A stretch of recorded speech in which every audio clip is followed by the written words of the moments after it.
When your kids start to talk back, you might as well welcome them to adolescence. Back talk, however disrespectful and obnoxious it is in the moment, is your child's way of learning how to assert herself.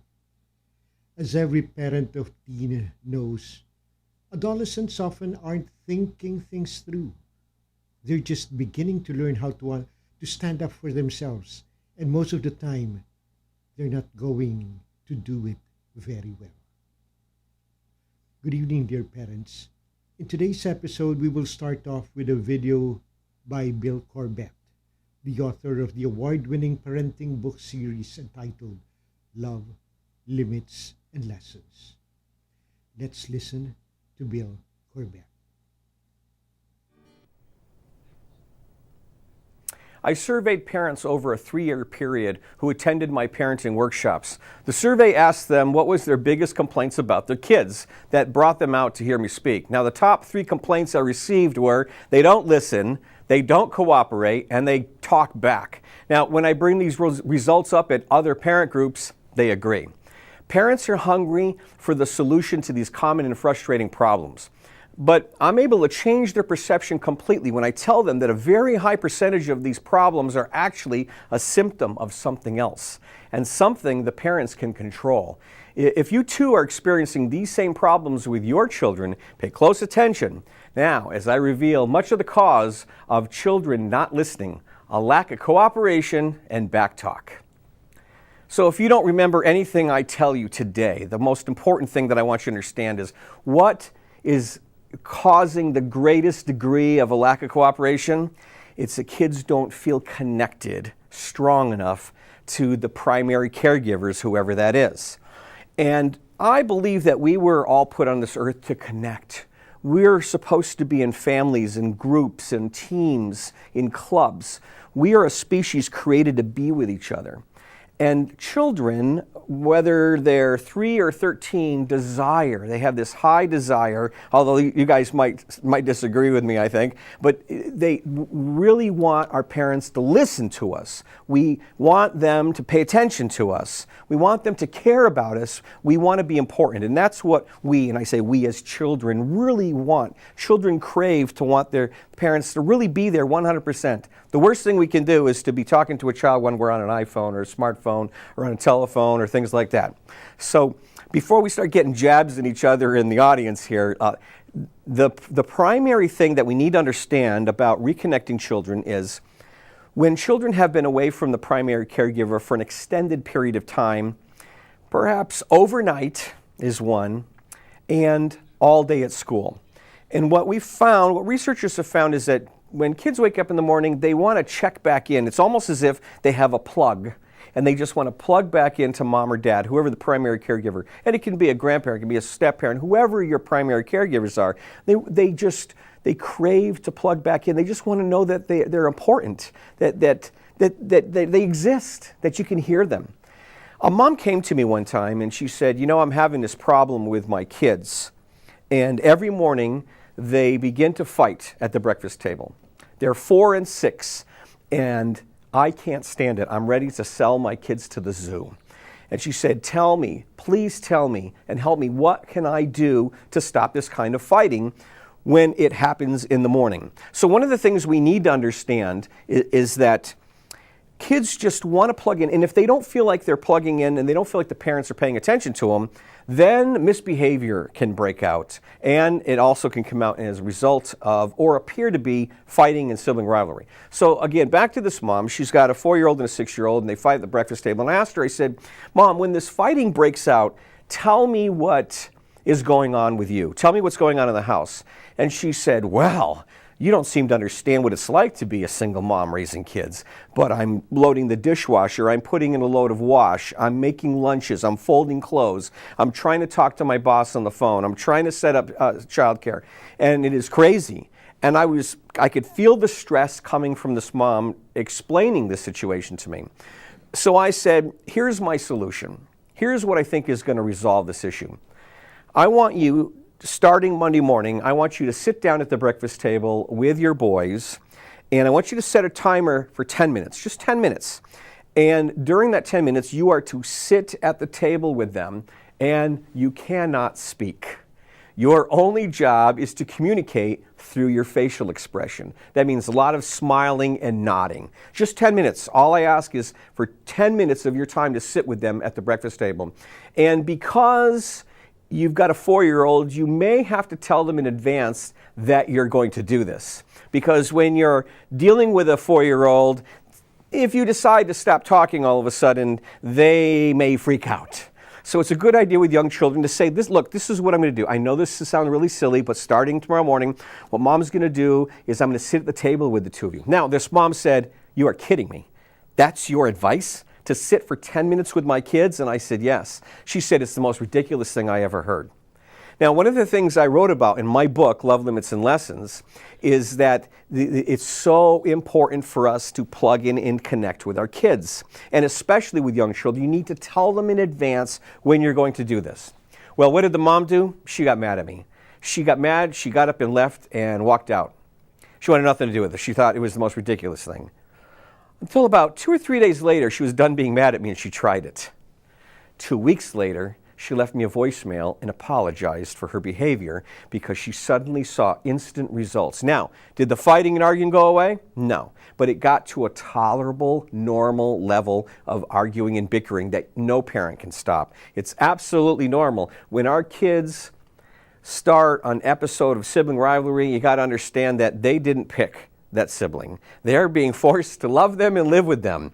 And also, you got to understand, as even kids in the tween years and teen years, when we're kids, we want to be special. And then we suddenly discover we have to fight for mom or dad's attention with this other kid. And that can be a big problem and can cause a lot of sibling rivalry. So I tell parents, rule number 1 with sibling rivalry, the fight belongs to them, not to you.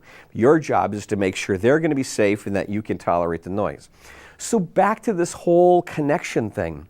Connecting with kids is one of the easiest things we can do and the most powerful, but we don't often think about it. Now let's talk about the end of the day when you're picking kids up from school or they're coming home from school or when you come back together as a family, as a unit, they need that same kind of thing. That's why I urge parents, first thing in the morning, after school, you do not have a vocabulary. In fact, it's okay to just not say anything because the kids don't care what you're going to say in those first few minutes. They just want to know that you care. They want to know that you're still there for them and they're still number one. So the best thing you can do, and it sounds really odd, but don't speak. Actually commit to not talking. Don't pick anything up. Don't get distracted with smartphones or iPhones or televisions.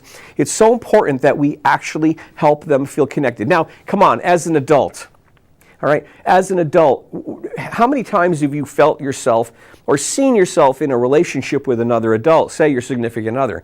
And have you ever found yourself wanting to just go, do I matter? Just slow down for a minute. Can you shut the TV off for a little bit? Put that newspaper down, and I just want you to hear what I have to say. So this connection is more important than ever. And what parents don't seem to realize is that if you allow your child to plug back in, to reconnect with you, it actually does away with a lot of need for them to act out and misbehave. Because a lot of challenging behaviors that parents are dealing with is actually communication. When your children are acting out and misbehaving, they're actually trying to tell you something. They're trying to say, oftentimes, I don't feel like I'm important here. I don't feel like I matter. And they crave to have that reconnection. So look for opportunities when your children have something to say, when they've been away from you for an extended period of time, and take a moment to just set things down and let them feel like they're important. Now, remember, I said that it doesn't have to be any extended period of time. 10 minutes, 5 minutes, give them something like that. And notice the difference in their behavior when you start doing that. Now, I want to add one other thing. A part of that connection is also they need to be encouraged. Children throughout the day are getting so many negative messages. And a lot of those negative messages are sit down, keep quiet, don't touch that, leave that alone, get off of there. And this goes on throughout the day. In fact, I heard of a study once done where they surveyed children on the number of messages they got throughout the day, and the number came up to 433 negative messages per day. How many positive messages did they get? 32. world is moving so fast that it's so easy for us just to kind of forget about that and be so fast with our life, moving so quickly that we're rattling off and firing off commands and demands. And I don't fault parents. It's hard being a parent today. It's incredibly difficult. It just, if we calm down and slow down a little bit more, if we breathe deeply, amazing things happen. And I know it sounds weird, but when we breathe deeply, more oxygen goes to your brain and allows you to think more clearly and be able to react in situations. Now, the other part of the whole encouragement thing is not only the negative messages, but the messages that they get, that they constantly are reminded that they're not tall enough, they're not big enough, they're not small enough, they're not smart enough, and it goes on. We need to make as many deposits in their emotional bank account if you can. And that means take time to listen, take time to ask them to show you something. If they've created something, the best thing you can do is say, how did you create that? I wish I had that kind of ability. And to acknowledge in our children the special gifts that they have, because each of them are individuals and they're not the same as us. They're not blueprints or duplicates of us. They are individuals, and the best thing we can do as parents is allow that to shine through and to acknowledge it and to stop for a moment and say, how did you know how to do that? Will you teach me how to draw a picture like that? And of course, when you're your parent dealing with tweens and teens, a lot of times they'll say, that's silly, Mom. And your job is to say, I know, but show me anyway. And to add more encouragement, less discouragement to the children in your home, and you'll begin to notice a change in their behavior, more cooperation, less back talk, and they'll be listening to you a little bit extra because why? Their needs are getting met. There's no need for them to try to act out and say their needs aren't being met. So now you have the solution for getting your kids to listen better, cooperate more, and talk back less. Once you've accomplished this, you're going to be more successful with the next parenting skill that so many parents desire. My guest and I will be sharing that advice after this short break, so don't go away. We'll be right back.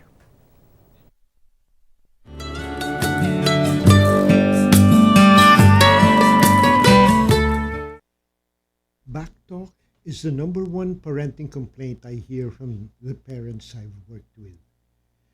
But does knowing how common backtalk is make it any less frustrating? Of course not. Backtalk might be annoying and at times infuriating, but it's a common side effect of growing up and gaining independence. At all ages, kids need a strong sense of personal power on an emotional level. When they can't get it because we're ordering them around or doing everything for them, they lash out with words. It's a typical fight or flight response. Since they can't exactly move out of the house, which is their flight, they'll fight back by testing limits and trying to get a reaction. There are many reasons why kids talk back. So it's important to get to the root of the issue to determine which strategy will work best. The best way to stop backtalk in its tracks is to give our kids the positive personal power they need. By fostering independence within our limits, we can help them grow up as well as limit the backtalk, arguing, and the whining that no one enjoys. Let me share with you 5 steps to put brakes on backtalk. First, give kids power. Find opportunities for your kids to assume some control of their own world, picking their own outfit for maybe a toddler or planning an activity for a family vacation for maybe a teenager. The truth is, when kids' need for power isn't met, they will exert their power in all sorts of ways, waging war at the dinner table, prolonging bedtime, refusing to cooperate during the morning routine, or talking back. In each of these situations, kids have legitimate power. We can't force them to eat, say, their broccoli. We can't force them to lie in their bed. We can't force them to pick up the pace in the morning, and as much as we wish otherwise, we have no control over what comes out of their mouths. As a positive parenting speaker, I teach parents that proactive parenting is the most effective way to see behavior changes in our kids. In this case, the more positive power we give them proactively, the less they'll have to react when they exert their power in negative ways. Second, don't play a role. Communication is a two-way street, and parents have to own the role they play in the power struggle. Be aware of your communication style and minimize the amount of ordering, correcting, and directing you do with your kids, and maybe even with your spouse. The truth is, parents unknowingly contribute to the power struggles that produce backtalk by bossing kids around too frequently. Take a moment and switch places with your kids. Would you be able to hold your tongue if you were told what to do all day? In the working world, it's equivalent to working for a bossy micromanager. It's exhausting, frustrating, and most of all, discouraging. If you spend the majority of your time ordering, correcting, and directing your children, they will sure to be discouraged too. Instead, spend intentional time playing, listening, and engaging them to proactively ward off the back talk. By engaging more and ordering less, you'll be amazed at how much more cooperative your children will be and how the back talk will slowly diminish. Third, pay attention. Just like the need for power that I said earlier, your kids have an attention basket that needs to get filled every day. All humans have a basic need for belonging and significance. And for children, the needs are most effectively met when you give your child undivided attention. Before you say, but wait, I give them plenty of attention, let's break this down a little further. As a starting point, I usually ask the parents in my talks to spend 10 minutes every day with each child. In order for the 10 minutes to satisfy the child's basic need for attention and meet the criteria for, say, mind, body, and soul time, it needs to fit the following three categories. First, it's child-centric. This means that the child calls the shots. By giving your child full reign over how they'll spend this time, you're filling both the power and attention buckets. Sounds like a win-win situation, right? Be prepared to play dress up, maybe to reenact a favorite movie, kick a soccer ball around, or have a dance party to their favorite tunes. Read a treasure book, build a Lego castle. Whatever your child suggests for this 10 minutes, you enthusiastically oblige. Second, it's uninterrupted.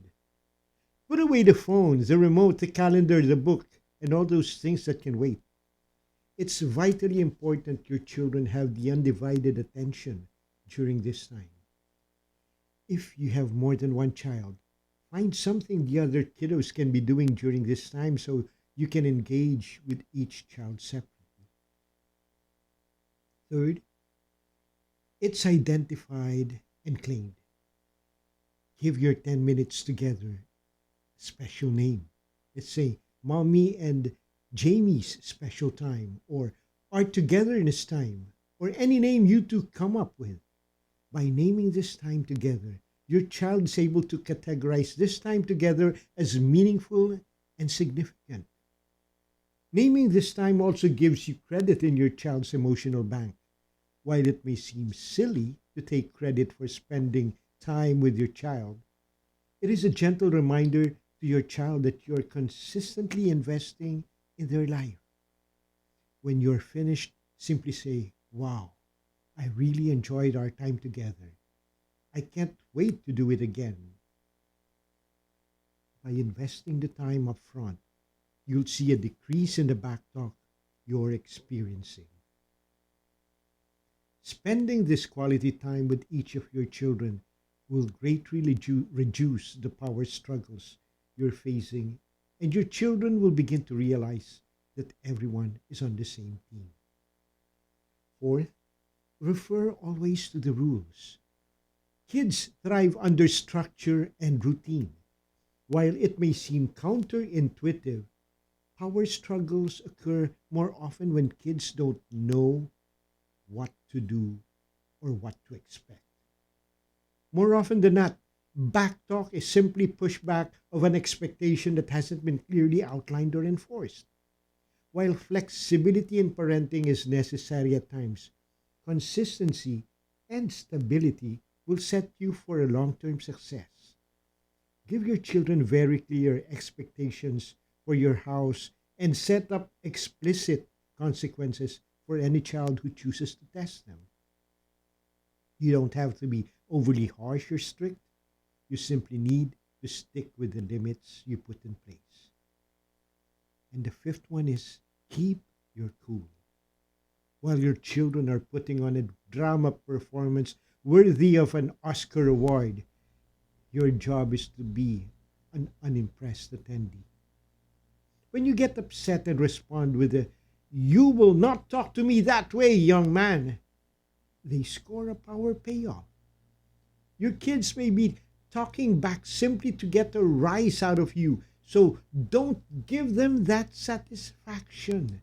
Simply say, "I feel hurt by the way you're talking to me. When I hear that tone of voice, I'm going to walk away. We can talk again when you can speak respectfully to me." Then walk away. Next time it happens, there's no need for even a warning. Simply leave the room.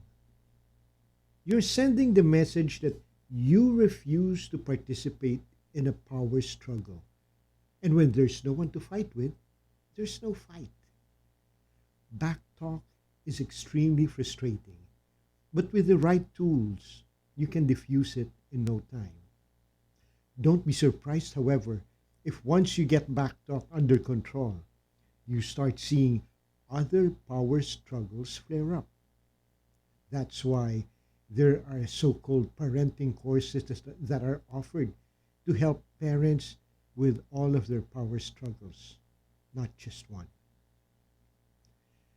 May the ties that bind families be with us always. Until next week, this is your host, Toti San Pedro.